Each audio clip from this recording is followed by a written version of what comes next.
Hi children. The next thing is, can there be a time temperature graph as follows?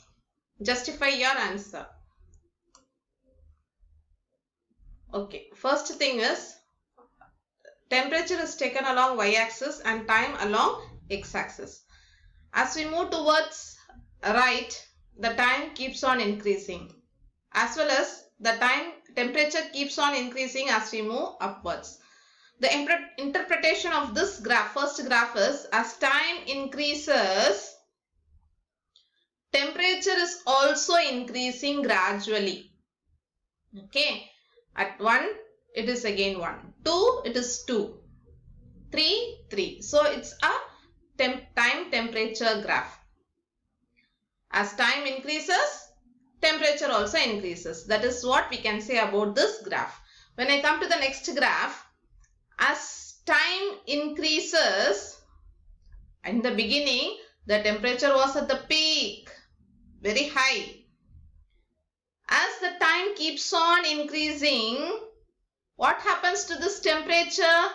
Yes, it keeps on decreasing. That's what we can say about this graph. When we talk about this third graph, is the time changing? No.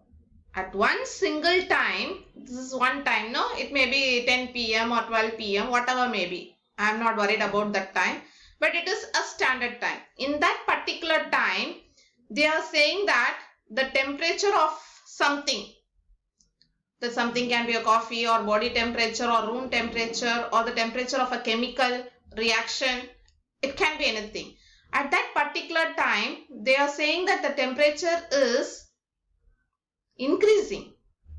Is it possible at a particular time the temperature is having fluctuation? Fraction of second there is a change. Even then the second is changing, no? There is a change in time. If the time changes, surely the temperature should change. If it is not changing, it is not a practical situation at all. It is not possible to have different temperature at a standard time. At one particular time, it is impossible to have different temperature. We may say at that time 10 a.m. we had different temperature, but the time variation is there in seconds. Okay, 10 a.m. 1 second, 10 a.m. 2 seconds, 10 a.m. 3 seconds.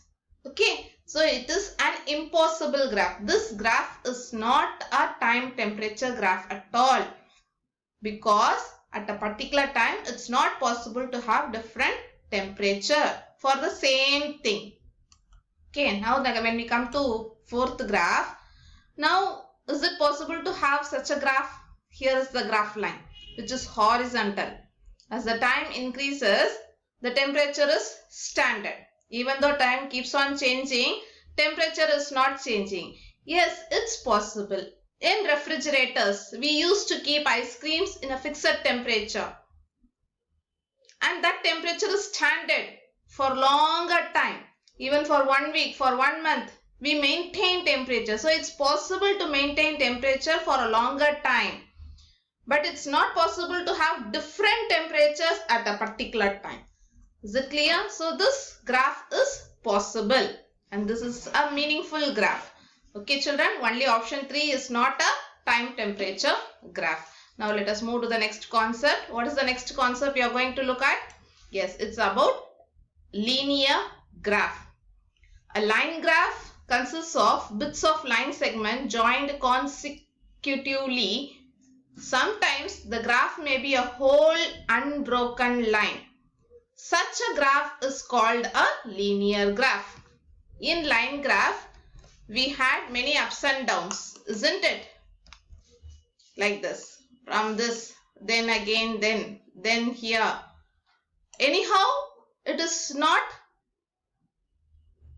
discontinue. It is a continuous graph, but we had many ups and downs. It is not unbroken line. It is a broken lines. See here, it has broken and bent down. Again, it's moving up. This is called as line graph. But whereas in linear graph, if we have a straight line, It can be horizontal, vertical, cross, in any direction. This whole unbroken line will represent a linear graph. Hope you understood what is line graph and linear graph. Now a question for you. Is linear graph a line graph? Yes. Every linear graph is a line graph because it do have many line segments, but it is a continuous unbroken line. Okay. Now the reverse way. Is every line graph a linear graph? No, not a line graph need not be a linear graph. If they have ups and downs, it becomes a line graph. It cannot be a linear graph. Hope you understood what is line graph and what is linear graph. You will have again interpretation for both line graphs and linear graphs. And let us talk about Cartesian system now. And who introduced this Cartesian system? It is René Descartes, and you should know something about this René Descartes. It's in your text, you can refer it. And he is the one who gave us to locate a point in a graph. Okay, we have x coordinate and y coordinate. If the definition of x coordinate is the perpendicular distance of the point. See, if this is the point, the distance from the x-axis. From the x-axis, you can also have a line like this, no? This is also a line from the x-axis. This is also a line from the x-axis. If it is straight, no, I'm sorry, it is straight. This is also a line from x-axis. But he says that perpendicular line, perpendicular distance from the x-axis. The perpendicular line that if I draw from that point to the x-axis, and it will represent a number. This is called as x-coordinate. Okay. What is this? It is x-coordinate or abscissa. The other word for this x-coordinate is abscissa. Then y-coordinate is when if I drop a perpendicular line to the y-axis. Perpendicular line. Exactly perpendicular line. Okay. This is called as y-coordinate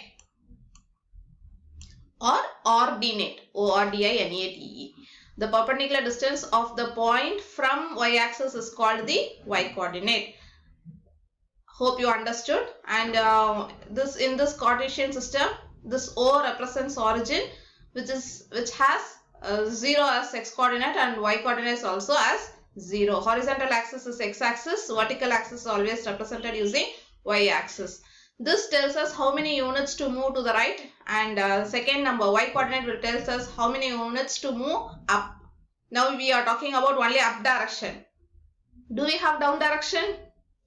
Yes, we do have down direction also. See here, if we have up, it is positives. Here you will have all positive numbers.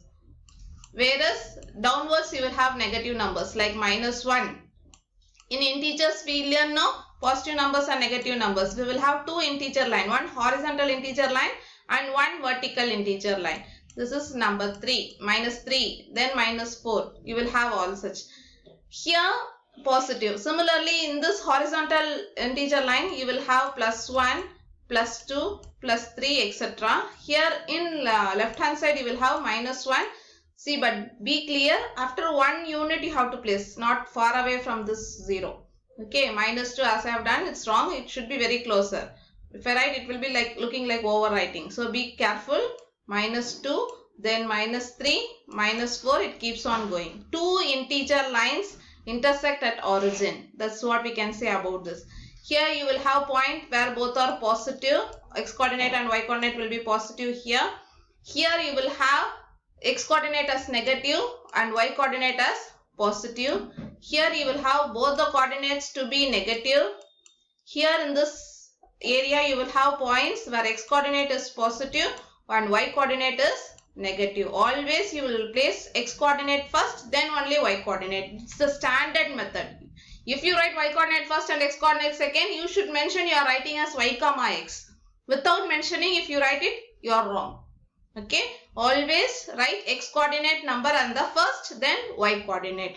Hope it is clear, my dear children.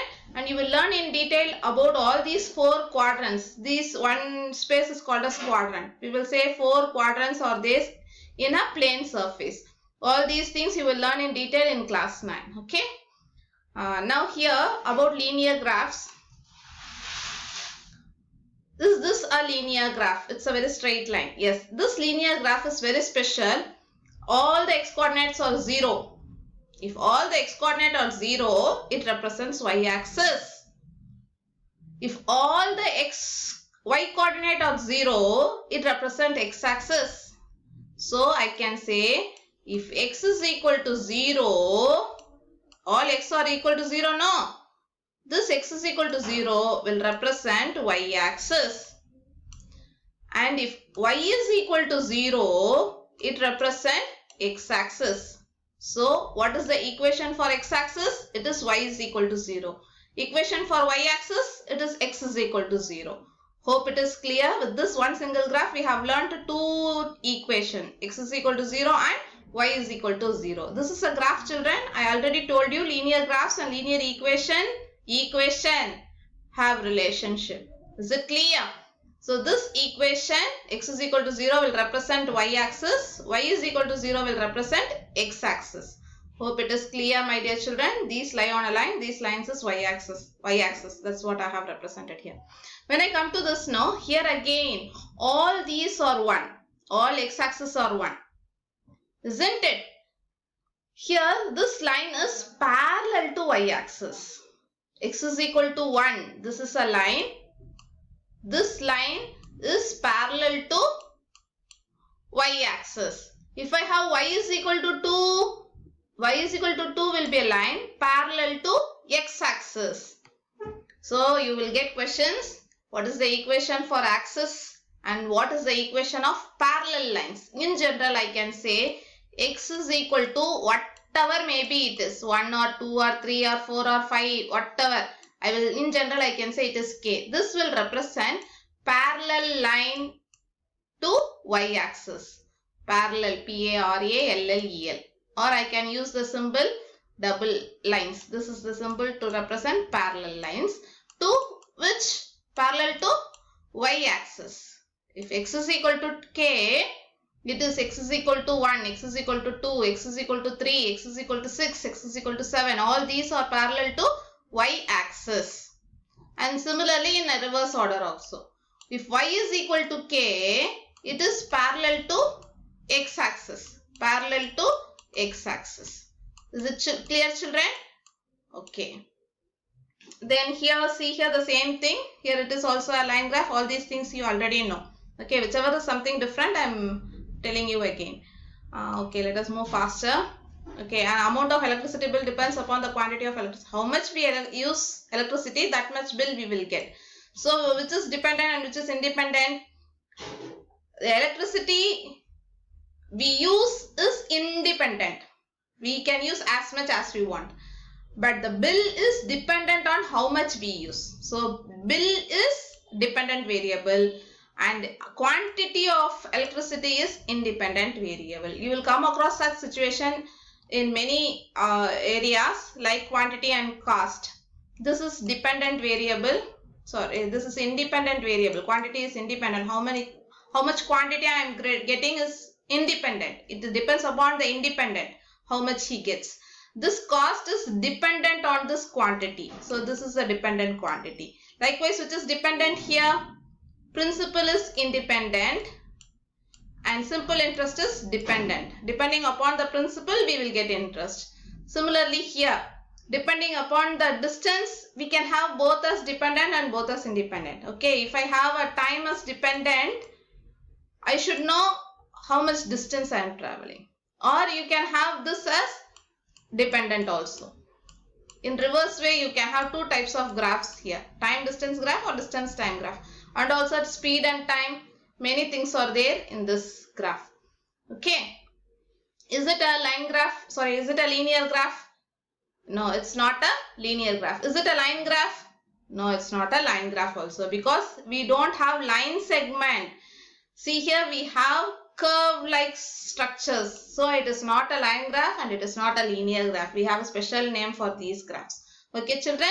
Okay. Now these are the things that you have to revise properly. Bar graph, pie graph, histogram, line graph, linear graph, x coordinate, y coordinate. All these things are there in your textbook. Okay. Complete all examples and exercise in backside of your homework note. Only answers. Okay, children.